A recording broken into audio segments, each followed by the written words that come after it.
এবার পাবনায় মধ্যরাতে দাদিকে হত্যা করে নাতনিকে তুলে নিয়ে ধর্ষণ এবং পরবর্তী হত্যার ঘটনা ঘটেছে। বাড়ি উঠানে দাদির রক্তাক্ত মরদেহ পাওয়া গেলেও নাতনি বিবস্ত্র মরদেহ পাওয়া যায় সরিষা ক্ষেতে। এমন নৃশংস ঘটনায় ক্ষোভে ফুঁসে উঠেছে দেশে বিভিন্ন শ্রেণী পেশার মানুষ। ক্ষুব্ধ প্রতিক্রিয়া জানিয়ে নেটিজেনরা বলছেন, নরসিংদীর ঘটনার রেশ না কাটতেই আরেকটি এমন নৃশংস ঘটনা ঘটল পাবনায়। 28 ফেব্রুয়ারি মধ্যরাতে হঠাৎ কান্নাকাটির আওয়াজ শুনে রাস্তায় বের হন স্থানীয়রা। পরে কান্নার আওয়াজ থেমে গেলে তারা বাড়িতে চলে যান। তবে এদিন সকালে বাড়ির উঠানে দাদি সুফিয়া খাতুনের রক্তাক্ত মরদেহ পাওয়া যায়। আর নাতনি জামিলাকে অনেক খোঁজাখুঁজির এক পর্যায়ে বিবস্ত্র অবস্থায় পাশে সরিষা খেতে মরদেহ পাওয়া যায়। এমন নৃশংস ঘটনা ঘটেছে পাবনার ঈশ্বরদী উপজেলার দাসুরিয়া ইউনিয়নে।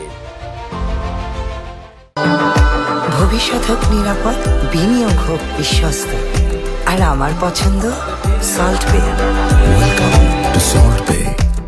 স্থানীয়রা জানিয়েছেন, শুক্রবার রাতে ওই মেয়েকে ধর্ষণ করতে আসে, কিন্তু দাদি টের পাওয়ায় তাকে হত্যা করা হয়। পরে নাতনিকে অপহরণ করে সরিষা ক্ষেতে ধর্ষণের পর হত্যা করা হয়। ঈশ্বরদী সার্কেলে অতিরিক্ত পুলিশ সুপার প্রণব কুমার বলেন, দুজনের মরদেহ উদ্ধার করা হয়েছে। বিষয়টি নিয়ে পুলিশ কাজ করছে। এই ঘটনায় আইনগত ব্যবস্থা নেওয়া হবে বলেও জানান তিনি।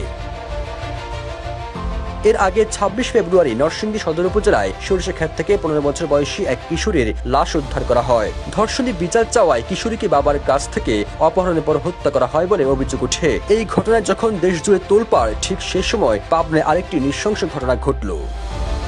সবুজ আলম, নিউজ ডেস্ক, ইত্তেফাক।